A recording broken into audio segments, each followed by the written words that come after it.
home sweet home. ariko Tambwe ugatebuka vumba ifoto y'umukuru w'igihugu kwe. Si bisanzwe ni se Warundi, ni se Warundi, ni umuvye wacu. Home sweet home. Home sweet home. Kuri imwe mu maceno asanzwe akorera ngaha mu Burundi warigeze kuvuga ati rêve yanje nuko novumba ifoto y'umukuru w'igihugu. Ku munsi wa gatandatu waravumvye ifoto y'umukuru w'igihugu. Baza tubwire vyagenze gute ko tuzi umukuru w'igihugu aba afise garde yiwe kandi haba hacunzwe cyane. Wakoresha ubuhinga bwawe wari wabiteguye canke vyarahuriranye? Runani yetu tunaipendeza, tunaipendeza, tunaipendeza runani yetu. Wale wa vijana wazuri sana. Home sweet home. Home sweet home. Kwa gundani. Biriko bisa ko kubidasanzwe ni na Tambwe twabonye asimaze imisa naririmbwa no muri clip ya Orege tubona bamaze kujamo. Benshi bakaravuga ati none no mugabo avumye umwanya muto yaduzi n'abaririmbyi bamaze gusohora mu album bataravuma nkuko. Ibanga ryo kuvuma kwa Tambwe rihagaze he? Waba warifuje kwiga guteka no guhingura ibifungwa mu buryo butandukanye? Waba warifuje kungura ubumenyi ufise mu kijika ubwoko bwaze bw'ibifungurwa? Nyaragasa kuri channel ya YouTube yitwa Link Lackness Kitchen CMA aho usanga ibiganiro vyaho vyose. Biroroshe cha kuri link iri muri description twibuka kugira like, comment na share na subscribe tutibagira guklika ku gakengeri kugira ngo twambe turonka ibiganiro bishasha ku mwanya. Hello boys and girls, nizera kumeze neza kwa kundi handa brakora juste gale ka dreamer from RSI ka Black Man ni Jishoni Black. Twavuye muri sego tubazanira bishasha bamwita Niyonzima Anisette alias Tambwe. Bamuzi ku buhinga bwinshi ni speciality yiwe nibaza ko kwisi yose ari uwa mbere yo kuvumba amafoto kwa kundi handi. Twaje kumuraba, twaje kugira ngo atuyagire kubijyanye n'ubuzima bwiwe, twaje kugira ngo dushaka kumenya byinshi tutashoboye kumenya kwa kundi handi. Ndakura Tambwe. Ni sawa murakomeye. Tuko fresh umeze bien na. Najua ndashima Imana. Mingi sana Tambwe. Na mimi na fresh sana. Mwaizi masiku ndo mara kwanza na kuona uvai mayo ya Runani. Unaona Runani ni ekipe yangu. Ni lazima ndikona yivala kila siku. Okay. Biriko biza ku nguvu zidasanzwe basanzwe bamwita ngo home sweet home. Kweli kwa kuita home sweet home. Home sweet home. Maana yake ni kusema nyumbani ni nyumbani, hakuna mtu mwenye anasabuka kwao. Utaenda fasi yote utarudia home sweet home. Home sweet home. Home sweet home. Nina Tambwe imisi yose yamafisa karoga yerekana uko. Hapo iyo uri kugira ivyo urakuna tamanisha nini? Kale ka kitu kama nikikwambia na nafanya kale ka kilole hivi. Maana yake nataka kuonesha unaniona. Ndio kale kada kutia home sweet home. Ndio pale kama mimi niko naiba picha na kwa jua unioni au unioni vizuri nafanya home sweet home ndio natia kale ka kilo juu sasa Tambwe sisi gutenga kwa picha yo muntu kweli frame ashakona na picha y'umuntu niba abantu bose ubu jewe ndashima igihugu cyacu ndashima abarundi bari inyuma yacu batufasha ku mugongo tuteze imbere ubukomedi n'abastare bose mu gihugu cy'u Burundi. Umuntu afise stress ukabona Tambwe akamubwira ka comedy akakutwengeza nawe stress yo mu rugo nawe iragabanuka inafika unaisahau. Sasa ndio kuno turataka tuteze imbere abakomedi tuteze imbere abastare bose mu gihugu cy'u Burundi.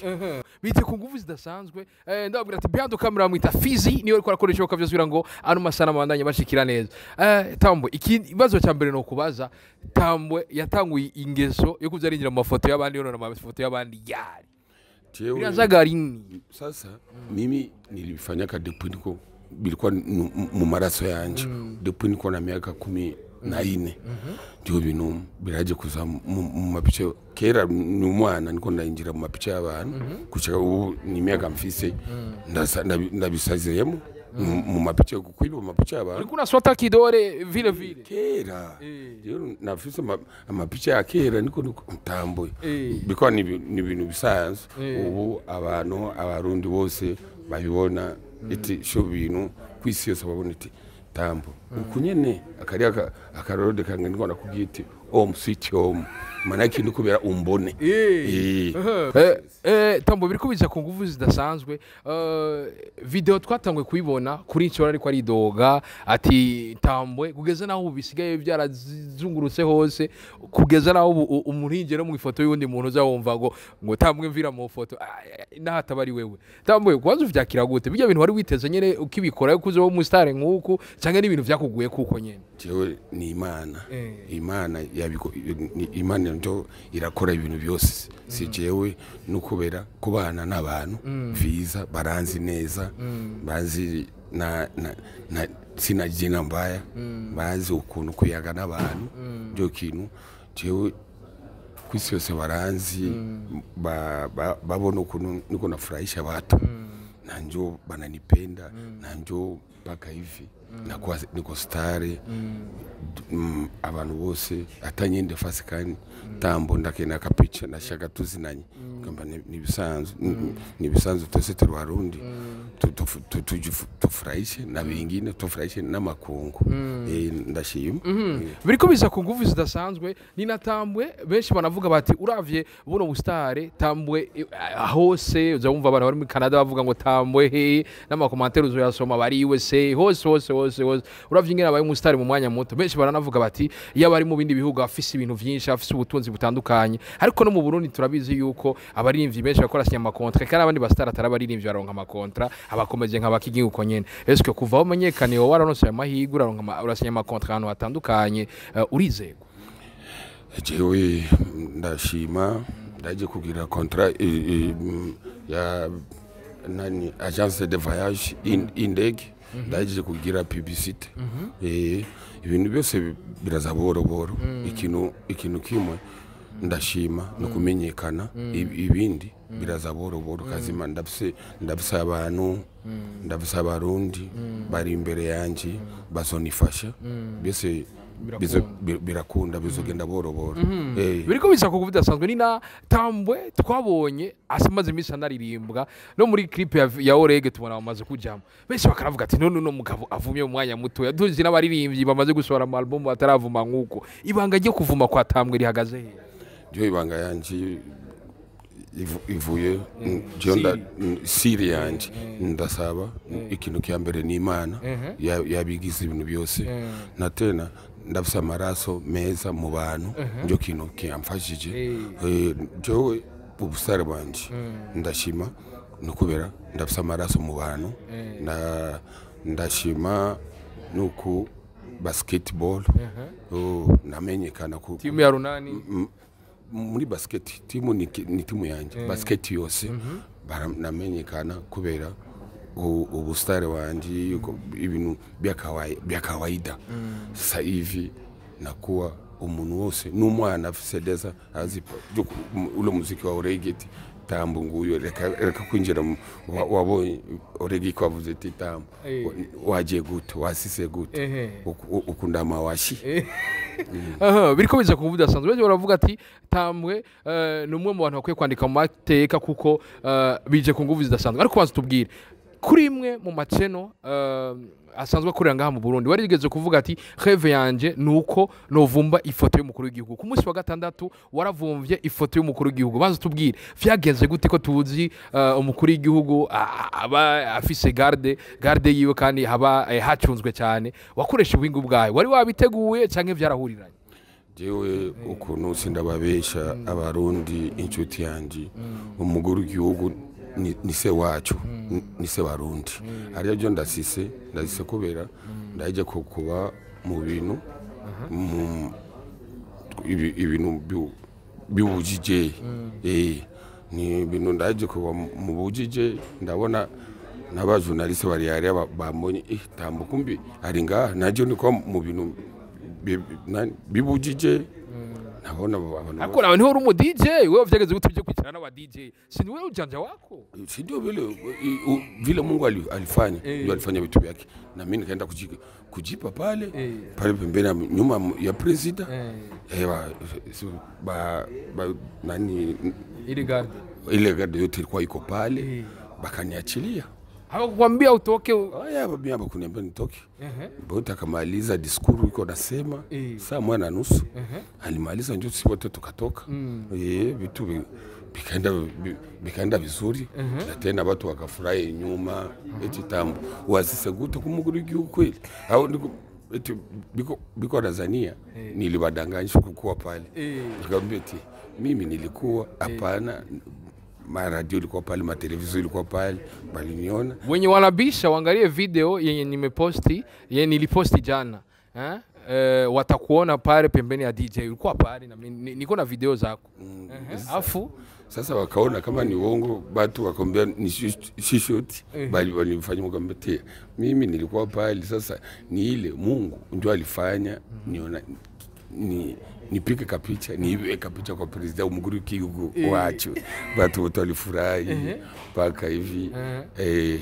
Ndio ikintu nilikuwa narondera ipicha y'umuguru gihugu wacu. Utira niyo garde hajya ari kugwirira nabi cyangwa kuvuga ati nk'ubu garde yo bavuga bati wewe vanga ibiki nibiki wari kubohomvya ifoto y'umukuru gihugu kandi wari uvuga ati yari indoto yiwanje. Ndio ilikuwa indoto yanje, Imana yabiteguye kuva niko nabagira abantu bose uti ndio ndakeneye akapicha umusi nzovumba akapicha kwa president w'umuguru w'igihugu wacu ambone naje nimenyekane mu makungu. Imana yabigize naje ndashima cyane yuko kukuno jewe ndashima iteka mfise mu gihugu, ndafise iteka abantu bose bazobona kariya kantu akazi kugira ama publicité y'umuntu kubera namenyekana kwisi yose, ibintu byose bizogenda neza uko ndavumbuye picha ya president nuko sweet home. Ariko tambwe ugatebuka vumba ifoto y'umukuru w'igihugu kwe? Ni se Warundi, ni se n'umuvye wacu. Home sweet home. Home sweet home. Umuvye president wacu w'igihugu turamukunda cyane, natese atugenda imbere, atugende naba inyuma yiwe, amboni nabana biwaboniti tambwe. Home sweet home. Cyamato nubuki. Biriko biza kuguviza sanzwe yari indoto yawe president uravuye ipicha bazo tubwire mu quartier kwanza urabonye barapublier mu quartier barisema vitu gani? Jana ulikuwa kutere pale niliona watu walikuwa wanasema maneno mengi ngo eti ni montage vitu vingi. Bazo tubwire musite bari kuriya ariya mu quartier yacu nukubera ni quartier y'abastari ijabe home sweet home. Yejabe yacu nukubera bose baranzi ni gato tose turazinanye, but abantu bose baraje ko bari bemeye. Abantu baraje ko nivyo cyo bintu bikubesha. Abantu bose yejabe ni jabe yacu na tena ni jabe y'abastari ya naje ajya kuyumukiye jabe ndakunda jabe gushika paka umusi nzofa. Biriko biza kuvuga sanzwe ni Tambo ubona ko agiye kuvuma akuze, afise umugore afise n'abana. Hari abajene benshi bariko baravuma, bariko baragerageza baririmbe bamenyekanye ariko basumba amazina. Hariho nabandi bari bamaze igihe bakora ariko batararonka bataravuma mu mwanya muto nko kuvumya. Basi tubwire umugore n'abana bakira gute akazi kawe pour moma? Biba naona uko star ati bwanangu eti ni star mwezi masiku, bwanangu ni star mwezi masiku. Babifata gute? Jewe bafasha gute, jewe ndashima barabichukulia vizuri. Probleme ni vitu benye Mungu alisha kunisukumia, ile ni bahati Mungu amenipa, na njoo nabo basha bizoea na batoto bangu bashazoea ati kitu kenye imani yagwaye nikia ukiakire ukunyene. Najyo ndashima nani abana banje n'umugore bari free barabiyemeye. Na abiye nk'umufasha usanga ashobora kugira amakenga ati bwanangu imwezi masiku ni star barashobora kuncamo cyangwa naho ubustare bwe bugatuma ayandura izindi ngeso nshasha. Probleme ikintu cya mbere ni kwizerana mu rugo. Ikintu murajeje ko nani anajukusikia imyaka menshi muri abana byo ndafisa abana bakuze, nacyo uko ndashima ibintu bikugenda eti ndagiye mu bandi bagore je ndafise objectif bwo kurondera ubuzima bw'abana n'umugore wanje n'umuryango wanje so bino biti opposition na siwezi biriko biza kuguva udasanzwe hivi uko star unapita fasi yote wanakuomba picha ahantu hose bagomba gusaba ifoto aho uri hose bakavuga ati Tambo ararenga imaze tubwire hari ikintu kimaze guhinduka kuva buno buzima bwa buhindutse ubaye umusitare ukavuga ati nk'ubu kuna vitu vya siwezi fanya mu barabara ama na unafata business ushobora gufata ama siwezi fanya iki na kile juu mwezi maziko niko star. Mimi depo zamani misipa nashukuru Mungu bisha badilika misipandaki bisi shendaki mukinga njo bulio kale kakitu kadogo niko nako tunachangia na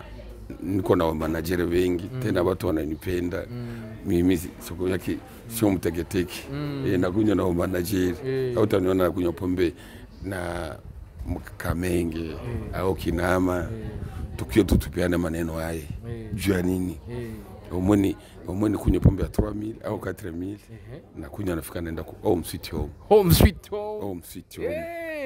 Lakini ambi hari ibintu uvuga ati bunarabihevye kuva waje Tambo mvumiye kare nararengana ntibabimenye lakini ubu aho nciye ibi bitu nishabadilisha siwezi 5 na nishabadilisha bitu ya ku mu masite kwenda kukunyia kuikala maligalana watu wenyewe mlikuwa amuyajibiana bibaya baenda kujibie na watu wanakuiwa vizuri sasa ifona kwa unajiepusha ndio ile nakwambia hivi lazima niko na elfu 10 yangu 20000 naenda kunywa mumaki naenda kukunywa anuweza ndaichara tukavugana n'abantu bakuze ibintu bikumvikana na bibuzima kurondera nani akazi umuntu wazuti tamunjo nafisa ka publicité ndacharongirira hari nizo genda kunywa ko ile vraiment mubuyiza problème na numwe umuntu afise akamaro n'ibintu bikunywa inzoga no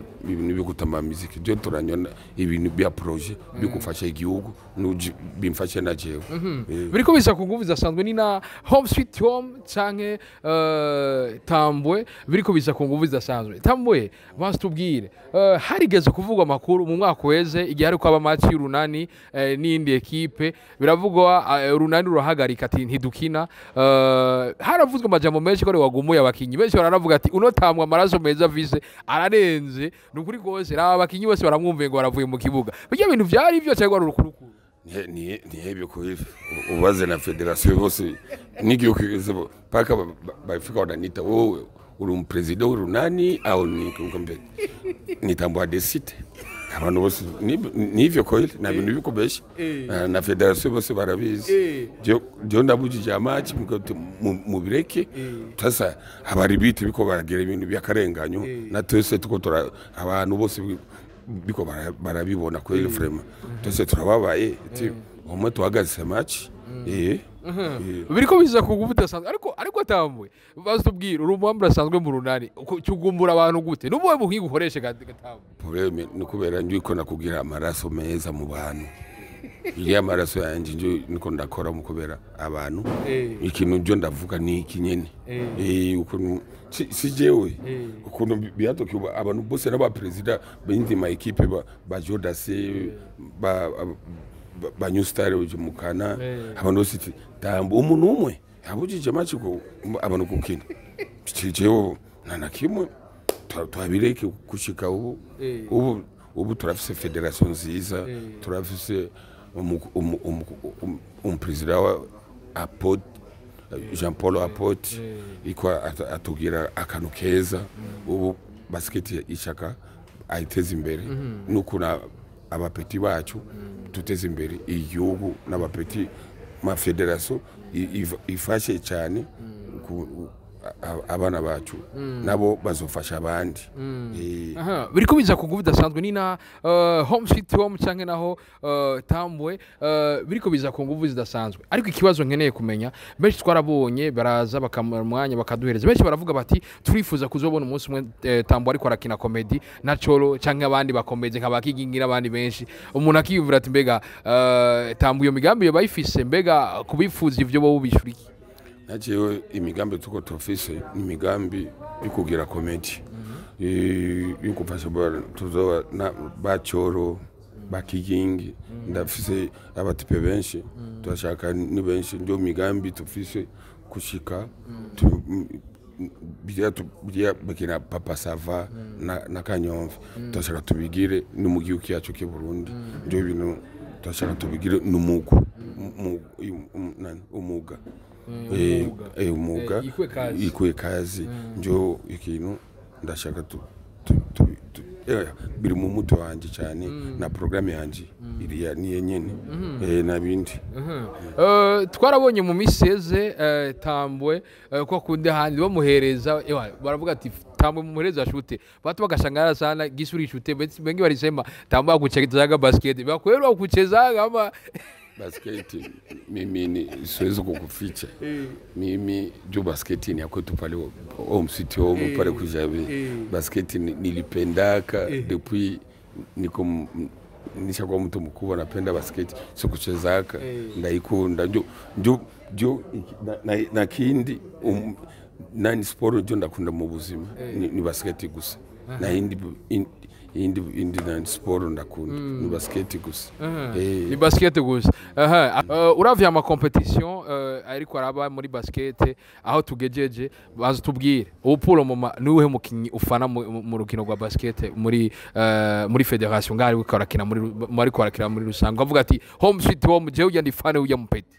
jewe ndafisaba petit benshi baje ku benshi cyane ndakunda mu basket ni presque bose kuva Dinamo ba Jean ni twabanye muri quartier ni ba petit benshi sindakubwira mu equipe yose ibe Mutanga ibe Kerne Kabasi ni Mungu wanji bose mu equipe jo ni mufana wa maiki wa bapeti bose kuba akinye neza ndaba mufana wiwe nabyo kuva wakira mu runana cyangwa kira mu na bintu bose ni basket turimo na bintu by'amacakubiriti ndakunda basket bakinye ndabona runani bakinye neza mi runani ni equipe yanje abantu bose barabizi cyo ndafana ndabona indi equipe ikora irakina razima ndaifashe ikipe ndaikunda mu maraso ndaifata uratubwiye urunani tuma duse n'abasozera akarimbo kanyuma ku runani gura dusozere dora twanimwe sasa runani yetu tunaipendeza runani yetu wale wa vijana wazuri sana home sweet home kwa kundani biriko biza kugubiza sanzwe uratubwiye uvugifise imyaka 14 tugiye kubimenya cyona ariko ridoga ku ma video guma winjiramo yiwiwe bazo tubwiye nize ngaruka umaze guhura mu kwinjira mu mafoto y'abantu byo bimaze kukugira ingaruka mbi oya probleme ni mu gihugu cyacu abarundi bose turazinanye na twese ukuntu inakwenda kufurahisha batu abantu bose bakubona Tambwe asise gute no kwa president ndimo namugira uti mutanga najo ndasisenga Tambwe asise gute ko raba ukuntu nani president afise security ya iyo Tambwe basanze na Tambwe arimo ko nakubera ni se barundi naje ndashika abantu bose mu makungu niti umstari wacu yagira kantu kagufurahisha nani akajambo kagasunika rugi gatambo akajambo kanyuma ko kubwira bari kora sasa ndashima ikiganiro wamaye bose biko barara baturinga bose ku ruhande batufana cyane batuteza imbere nuko ndashima na wowe wamaya iteka cyane peti wangu ndashima cyane nawo ututeza imbere mvuga ndashima kweli urakoze cyane asante sana nari kumwe Tambwe home sweet home kwa kundi handi duheza tugubwira tuti umukama akundira ibiza byose byo kumuvuga no kumubiri bado kamera rifizi kuri microjuste gale ke dreamer from RSA ke black man bye bye ciao hasta la vista ula ushilo hushula none home sweet home